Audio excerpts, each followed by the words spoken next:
एक 8 राग मान महल्ला पंजवा। सर तु सुहावी जित तुद संभाली, सो काम सुहेला जो तेरी काली। गुरु जी वाणी में बता रहे हैं कि वही रुत सबसे सुलक्षणी है, सबसे सुहेली है, सबसे सुंदर है। जिस ऋतु में, जिस मौसम में तुम्हारे नाम की संभाल की जाती है। तभी वाणी में बताया गुरु ने, साई कढ़ी सुलक्षणी जित जपिए हर नाव। नाम जपने के लिए कोई ऋतु का भी नहीं बताया कि किस मौसम में नाम जपना चाहिए। हर घड़ी हर मौसम सुंदर है। गुरु जी बता रहे हैं कि अब कल वायो रे एक नाम वो अन रुत नाही मत परम पुलो पुलो। इसके लिए भी कोई मौसम की भी ज़रूरत नहीं है।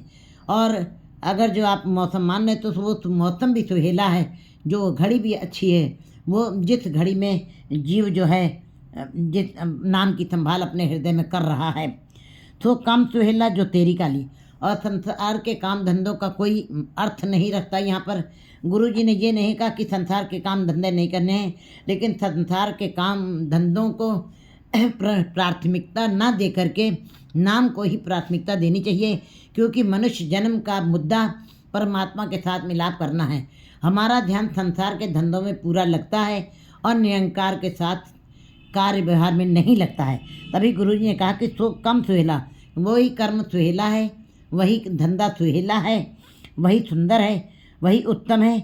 जहाँ जिस कर्म से तुम्हारे नाम की घालना की जा रही है, जिस काम में तुम्हारा नाम की श्रम किया जा रहा है।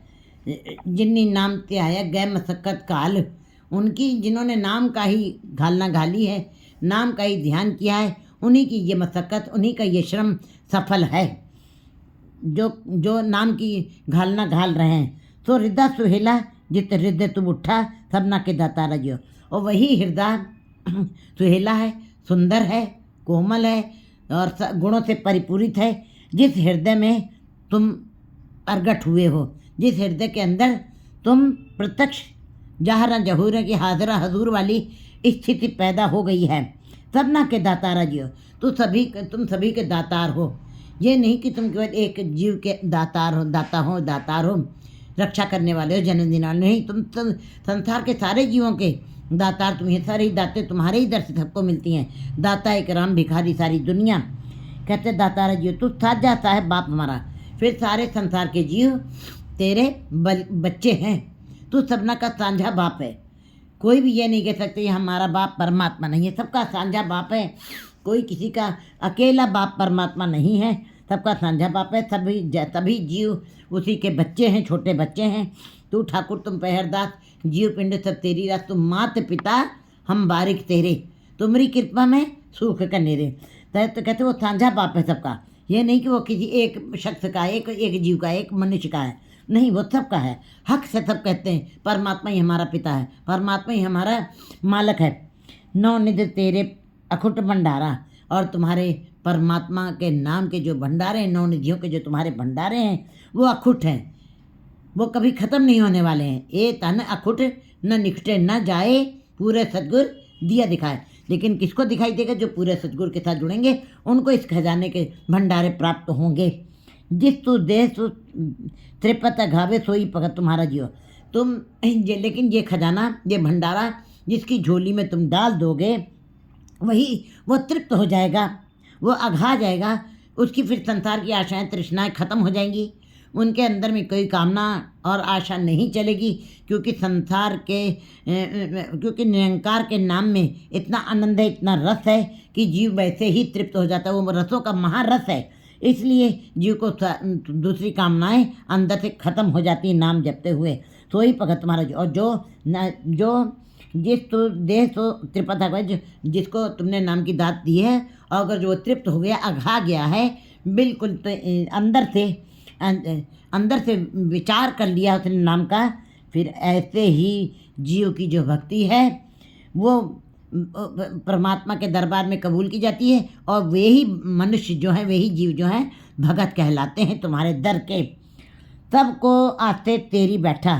सारे संसार के जीव तुम्हारा ही आसरा लेके बैठे हुए हैं, तुम्हारी आस के ऊपर हैं, तुम्हारा ही उन्होंने आसरा पकड़ा हुआ है अभिलाषा तुम्हारी ही है, क्योंकि सारे काम तुम ही पूरे करते हो। सब जीवों की आशा तुम्हारे ऊपर टिकी हुई है। संसार के जितने भी रिश्ते नाते हैं उनके ऊपर आप चाहे जितनी भी आशाएं लगा के बैठ जाइए, वो अंत में आपको धोखा दे जाते हैं, या फिर कहीं किसी पग के ऊपर अगर जो सहायता की है तो आपको ब्लैकमेल करते हैं, उसके बदले में आपसे बहुत सारे अनुचित कार्य भी करवा लेते हैं। लेकिन परमात्मा ऐसा नहीं है।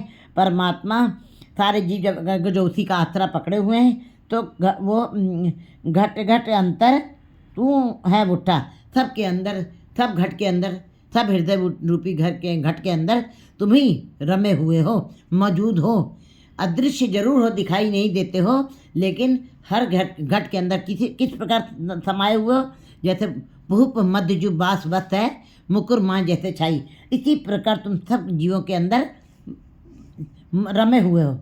सब्बे सांझी बाल सदायन तो किसे न दिखते बाहर जियो। और सब्बे सांझी, सबके सांझी वाल हो तुम किसी के लिए अलग नहीं हो, तुम किसी के लिए भिन्न नहीं हो, तुम किसी के साथ वितकरा नहीं करते हो।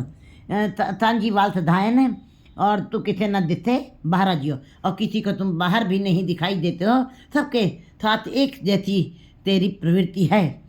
ये तू आप पे गुरमुख मुकत कराए, तो तुम अपने आप ही गुरमुख जीवों को संसारिकता से ऊपर उठा करके तुर्यावस्था तक पहुंचा देते हो, परम पद की अवस्था, परम आनंद की अवस्था तक पहुंचा देते हो।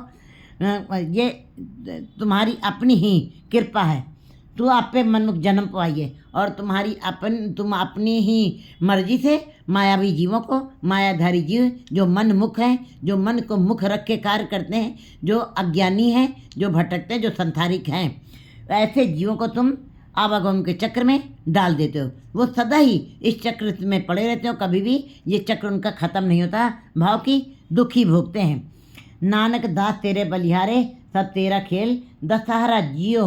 गुरु जी कहते हैं कि मनु को, नानक कहते हैं कि हे भगवान, मैं आप पे बलिहार जाता हूँ।